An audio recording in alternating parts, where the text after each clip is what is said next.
प्रगति,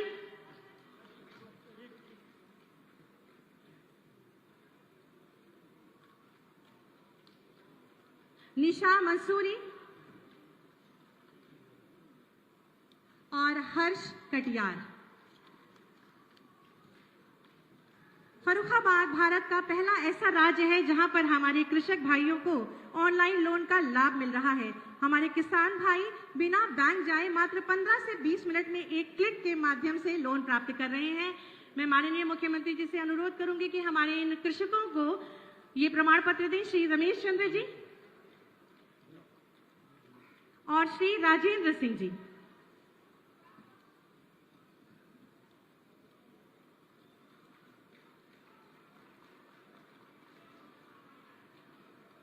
बहुत बहुत धन्यवाद, आभार माननीय। आज जनपद फर्रुखाबाद को माननीय मुख्यमंत्री जी द्वारा विभिन्न विकास परियोजनाओं की सौगात दी जा रही है, जिससे जनपद विकास के और तीव्र गति करेगा। मैं बहुत ही आदर के साथ माननीय मुख्यमंत्री जी से अनुरोध करूंगी, कृपया अपने शुभ कर कमलों से बटन दबाकर इन विकास परियोजनाओं का शिलान्यास और लोकार्पण करें, हमें अनुग्रहित करें। माननीय मुख्यमंत्री जी के बटन दबाने के साथ ही इन 102 विकास परियोजनाओं का शिलान्यास और लोकार्पण हो रहा है, जिनकी लागत 288 करोड़ है। इनमें 47 परियोजनाओं का शिलान्यास और 55 नवनिर्मित योजनाओं का लोकार्पण आज हुआ है। और जनपद के विकास में और गति, एक बार जोरदार तालियां बजाएं। बहुत बहुत शुभकामनाएं। बहुत बहुत धन्यवाद, आभार माननीय मुख्यमंत्री जी। आज हमारा प्रदेश हर क्षेत्र में, हर दिशा में तीव्र गति से विकास के नए कीर्तिमान स्थापित कर रहा है। शिक्षा हो, उत्तम स्वास्थ्य हो, रोजगार हो, सुरक्षा या कृषि, माननीय मुख्यमंत्री जी सबके कल्याण और सम्मान के लिए पूरी कर्मठता से और दृढ़ता से एक अभिभावक की भांति हमारे साथ खड़े हैं। उत्तर प्रदेश के व्यक्ति चाहे किसी धर्म, जाति, आयु या वर्ग का हो, माननीय मुख्यमंत्री जी उनके कल्याण, सम्मान और कुशलता के लिए संकल्पित हैं। ऐसे ही तपस्वी माननीय मुख्यमंत्री जी से अनुरोध करूंगे कि अपने आशीर्वचनों से हमारा मार्गदर्शन करें। जोरदार तालियों के माध्यम से माननीय का स्वागत करें।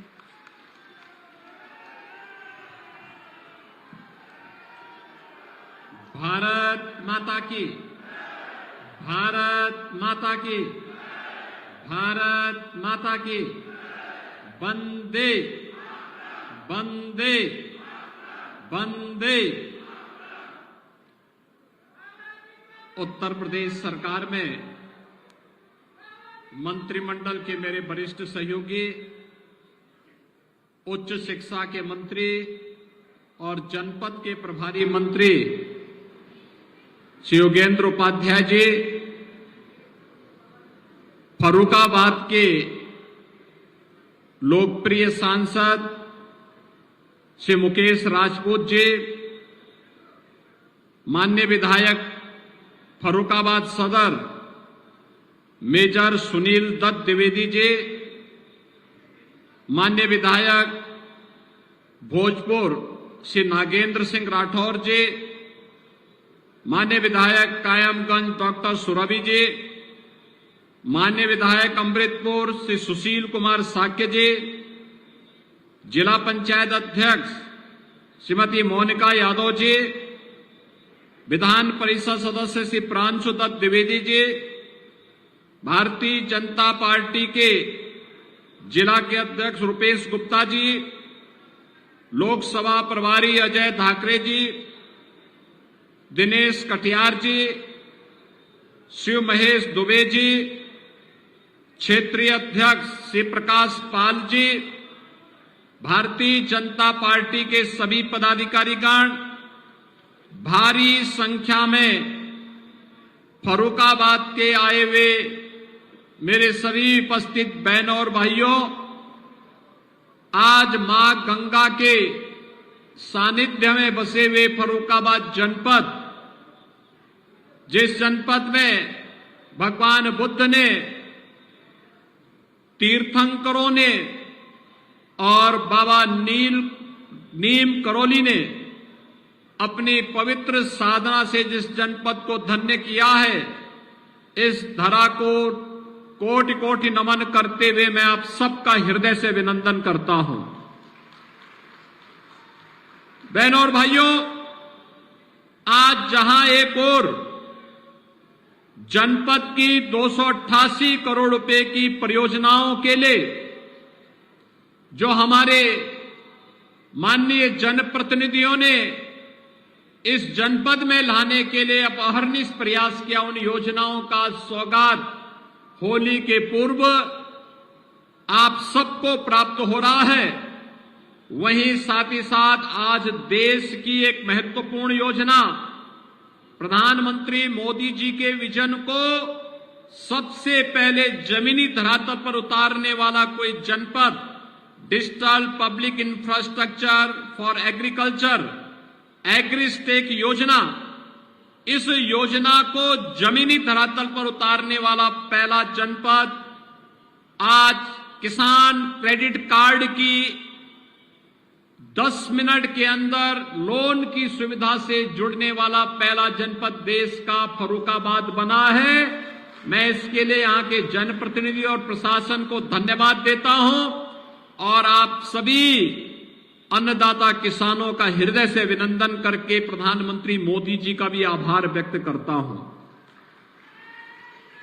अब इस योजना के लागू होने से हम सब जानते हैं कि यह योजना जैसे ही लागू होगी, होने के साथ ही एग्रीस्टेक योजना के कारण यहां पर डिजिटली केसीसी की सुविधा अन्नदाता किसानों को प्राप्त हो जाएगी और इसके लिए 4 बैंक, भारतीय state bank, bank of Baroda, Punjab national bank, bank of India, ये सभी सहयोग कर रहे हैं।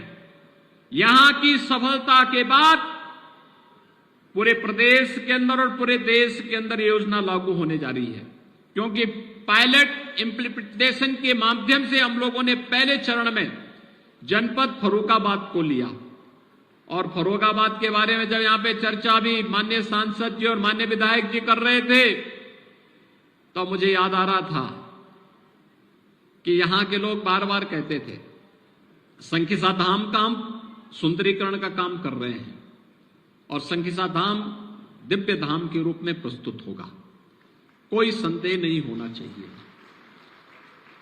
बाबा नीम करोली के धाम के भी सुंदरीकरण की एक कार्य योजना हम लोगों ने प्रस्तुत करने के लिए कहा है और मां गंगा की अविरल और निर्मल धारा के लिए नमामि गंगे परियोजना के माध्यम से प्रधानमंत्री मोदी जी का जो अभियान चल रहा है, इस पर पहले की तुलना में बहुत काम हुआ है। जो बचा है प्रयागराज कुंभ के पहले पहले हम उस काम को भी पूरा करने जा रहे हैं।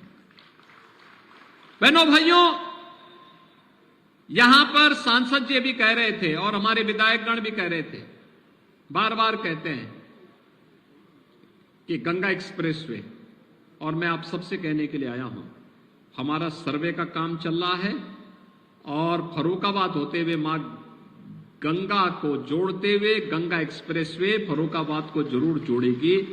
उसके लिए हम लोग अपनी पहले भी कह चुके हैं कि कार्य होना है। फर्रुखाबाद वासियों को इसके लिए किसी के पास जाने की आवश्यकता नहीं है। डबल इंजन की सरकार डबल स्पीड से चलती है। जनप्रतिनिधिगण आपकी मेहनत करते हैं, प्रयास करते हैं और योजनाओं को आपकी जमीनी धरातल पर लेकर के आएंगे। 100 किलोमीटर का हम सर्वे का कार्य पूरा कर चुके हैं। हम लोग इसको गंगा एक्सप्रेसवे से लेकर के और बुंदेलखंड एक्सप्रेसवे तक जोड़ने की इस पूरी कार्य योजना को जमीनी धरातल पर उतारने के लिए बड़े कार्य योजना के साथ काम कर रहे हैं। फर्रुखाबाद आने वाले समय में कानपुर की तर्ज पर एक आधुनिक जनपद बनने की ओर तेजी के साथ अग्रसर होगा, कोई संदेह नहीं होना चाहिए। बहनों भाइयों, ये जनपद ने, जिस जनपद ने ब्रह्मदत्त द्विवेदी जी जैसे सपूत दिए हों, जिनका जीवन राष्ट्रवाद के लिए समर्पित था। और आप सब जानते हैं, समाजवादी पार्टी के चीरहरण के दृश्य को बेनकाब करने वाला कोई एक भारत मां का लाल था, तो वह थे इसी धरती के सपूत स्वर्गीय ब्रह्मदत्त द्विवेदी जी थे। उन लोगों ने उस समय समाजवादी पार्टी के उन षड्यंत्रों को पूरी तरह दूर करते हुए एक आह्वान किया था, राजनीति का शुद्धिकरण होना चाहिए, अपराधीकरण समाप्त होना चाहिए। और बहनों भाइयों, मैं आभारी हूं आप सबका, आदरणीय प्रधानमंत्री जी का, प्रदेश की जनता जनार्दन का, कि हम लोगों ने प्रदेश की कानून व्यवस्था को आज ऐसा बना के रख दिया है कि पूरे देश के अंदर कानून का राज के बारे में जब चर्चा होती है तो उत्तर प्रदेश की सब लोग चर्चा करते हैं। बेटी सुरक्षित हो जाए, व्यापारी सुरक्षित हो जाए, अन्नदाता किसान खुशहाल हो जाए और युवा अपने पैरों पर खड़ा होकर के स्वावलंबन का जीवन जीने लग जाए, तो विकास इसी प्रकार से सरपट दौड़ता हुआ दिखाई देता है, जैसे आज उत्तर प्रदेश के अंदर है। आखिर यही उत्तर प्रदेश था 2017 के पहले बीमारू राज्य कहलाता था। लोग ये मानते थे कि देश के विकास का सबसे बड़ा बाधक है यूपी। लोग ये मानते थे यूपी तो ब्रेकर है, लेकिन हमने उसी ब्रेकर को दुरुस्त करते हुए देश का ब्रेक थ्रू बना दिया, डेवलपमेंट का ब्रेक थ्रू बनकर के आज एक ग्रोथ इंजन के रूप में यूपी काम कर रहा है। और यूपी कानून व्यवस्था के मामले में ही नहीं, अपने अन्नदाता किसानों के लिए भी बेहतरीन सुविधा देने वाला राज्य बनकर के उभरा है। आप सोचिए, उत्तर प्रदेश के बारे में पहले कौन चर्चा करता था? यूपी के बारे में यहां जाति की चर्चा होती थी, मत और मजहब की चर्चा होती थी, विकास की चर्चा नहीं होती थी, किसान की चर्चा नहीं होती थी, युवा की चर्चा नहीं होती थी, महिलाओं की चर्चा नहीं होती थी, धामों की चर्चा नहीं होती थी, आस्था की चर्चा नहीं होती थी। आज तो विकास की योजना का लाभ हर एक गांव, गरीब, किसान, नौजवान, महिलाएं सबको समान रूप से प्राप्त हो रही है। कोई सोचता था उत्तर प्रदेश में 7 वर्ष में डबल इंजन की सरकार 56 लाख गरीब को सिर ढकने के लिए छत दे दे, एक एक मकान दे दे। आज यूपी के अंदर 7 वर्ष के अंदर मात्र एक कार्य पूरा करके दिखाया गया। कोई सोचता था गरीब के घर में शौचालय बने, आज 3 करोड़ गरीब के घर में शौचालय बन गए। कोई सोचता था गरीब को 5 लाख रुपए की स्वास्थ्य बीमा का कवर मिलेगा, हम लोगों ने 5 करोड़ से अधिक आयुष्मान के कार्ड प्रदेश के अंदर जारी कर दिए हैं। 5 करोड़ औरों को देने की तैयारी चल रही है। और अभी तो उत्तर प्रदेश में एक फैमिली आईडी कार्ड जारी हम करने जा रहे हैं। ये फैमिली आईडी कार्ड जिस परिवार के पास आवास नहीं होगा उसको आवास देगा, जिसके पास शौचालय नहीं होगा शौचालय देगा, जिसके पास 5 लाख रुपए की स्वास्थ्य बीमा का कवर नहीं है उसको वह सुविधा दी जाएगी, जिसको पेंशन नहीं मिलती उसको पेंशन देंगे, जिसके पास राशन कार्ड नहीं होगा एक कार्ड से उसका सारा कार्य हो जाएगा, और जिसके पास रोजगार नहीं होगा उसको रोजगार भी देने का कार्य फैमिली आईडी उपलब्ध कराने का कार्य करेगा। भाइयों बहनों, कोई सोचता था उत्तर प्रदेश में कि उत्तर प्रदेश में इतने भारी पैमाने पे निवेश आएगा? 40 लाख करोड़ रुपए के निवेश के प्रस्ताव, और उसका पहले चरण में ही 10.5 लाख करोड़ रुपए के निवेश के प्रस्ताव का शिलान्यास आदरणीय प्रधानमंत्री जी के कर कमलों से अभी इसी फरवरी माह में रखा गया है, पहले ही रखा जा चुका है।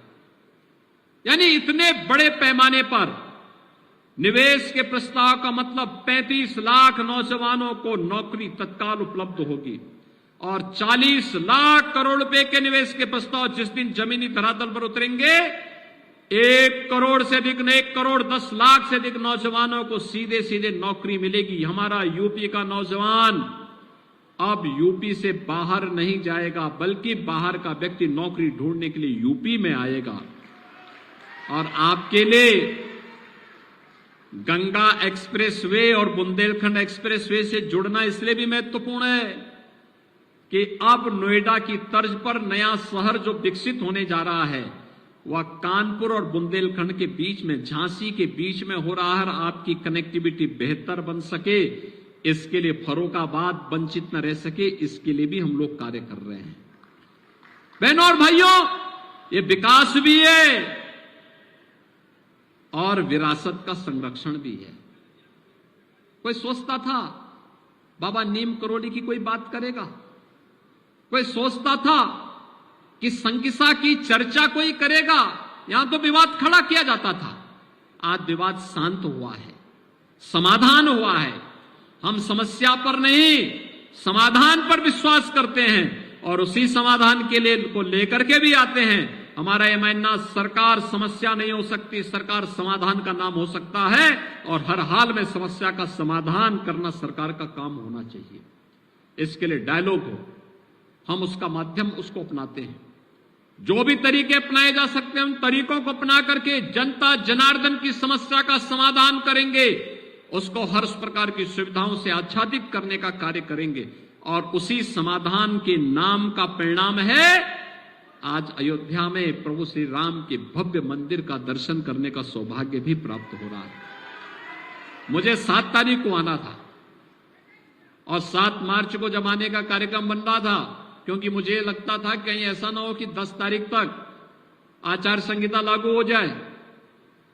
तो मुझे मुकेश राजपूत जी ने और यहां के जनप्रतिनिधियों ने बताया कि नहीं, अभी तो जो है यहां पे जो है हम वहां अयोध्या धाम जा रहे हैं। तो मैंने कहा भी अयोध्या धाम बहुत आवश्यक है। 500 वर्षों का इंतजार करने के बाद अयोध्या में रामलला का विराजमान हुए, अयोध्या में रामलला विराजमान हुए हैं। प्रधानमंत्री मोदी जी के कर कमलों से सब पवित्र कार्यक्रम संपन्न हुआ है और अयोध्या धाम जरूर जाना चाहिए। मैं उसके बाद बनाता हूं कार्यक्रम। और आज भाइयों बहनों, आज 1 सप्ताह के अंदर ही मैं आपके पास आया हूं। मुझे बहुत अच्छा लगा कि फर्रुखाबाद के लोग यहां के जनप्रतिनिधियों के साथ अयोध्या धाम का दर्शन करके आ गए। आपने नई अयोध्या देखी होगी। यही अंतर है, जब गलत लोग सत्ता में आते हैं राम भक्तों पर गोली चलाते हैं और जब सही सरकार आती है, अच्छी सरकार आती है, संवेदनशील सरकार आती है, राम भक्तों को सिर माथे पर बिठा करके भगवान राम का दर्शन कराने के लिए लेकर के जाती है। आज तो अयोध्या में आपने देखा होगा कितना भव्य मंदिर बन रहा है। रामलला का विराजमान, क्या दिव्य और भव्य मूर्ति है। अयोध्या आधुनिक अयोध्या के रूप में विराजमान हो चुकी है। ये सभी कार्य इसलिए हुए हैं क्योंकि आपने सही फैसला किया। एक फैसला अयोध्या में राम मंदिर की समस्या का समाधान कर दी। एक वोट गंगा एक्सप्रेसवे को आपके फर्रुखाबाद तक लाने की तैयारी कर रही है। एक वोट आपको सुरक्षा का आश्वासन दे रही है। एक वोट आपको रोजगार की गारंटी दे रही है। एक वोट आपके भविष्य को उज्जवल बनाने के लिए आपको एक सुनहरा अवसर प्रदान कर रही है। और उसी आश्वासन के साथ आज हम सब आपके बीच यहां पर आए हैं। यह जितना माहौल बदला है बहनों और भाइयों, यह इसलिए क्योंकि प्रधानमंत्री मोदी जी का मार्गदर्शन और नेतृत्व देश को है। हमने एक बदलते हुए भारत को देखा है। हमने 2014 के पहले के उस भारत को भी देखा है जहां दुनिया में सम्मान नहीं था, देश में अविश्वास था, योजनाओं का लाभ लोगों को चेहरा देख करके दिया जाता था, पर्व और त्योहारों के पहले कर्फ्यू लग जाता था, अविश्वास का वातावरण था, हर एक स्तर पर भ्रष्टाचार व्याप्त था, गरीब को योजना का लाभ नहीं मिलता था और विकास की योजनाएं कोसों दूर थी। आज तो ऐसा नहीं है। आज तो आपकी आस्था का सम्मान भी हो रहा है और नौजवान के लिए आजीविका की व्यवस्था भी हो रही है। विकास के बड़े बड़े कार्य भी आ रहे हैं और विरासत का सम्मान भी हो रहा है। आज तो सुरक्षा का बेहतर वातावरण भी बन रहा है और और समृद्धि के लिए भी सरकार के द्वारा नए नए कदम उठाए जा रहे हैं। आज यही इसी का परिणाम है। 2017 के पहले जो उत्तर प्रदेश बीमारू राज्य था, आज वही उत्तर प्रदेश देश की दूसरी बड़ी अर्थव्यवस्था के रूप में स्थापित हो चुका है। और जिस स्पीड से वर्तमान में उत्तर प्रदेश चल रहा है, वह दिन दूर नहीं जिस दिन उत्तर प्रदेश देश के अंदर नंबर 1 की अर्थव्यवस्था बनकर के उभरेगा।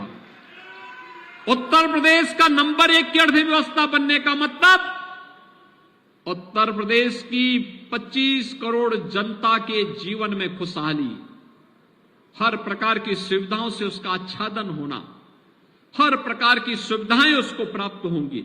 और इसके लिए आज हम सब आपके पास आए हैं।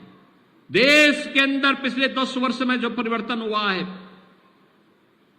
उस परिवर्तन का ही आज परिणाम है कि देशवासी आज एक नए संकल्प के साथ आगे बढ़े हैं।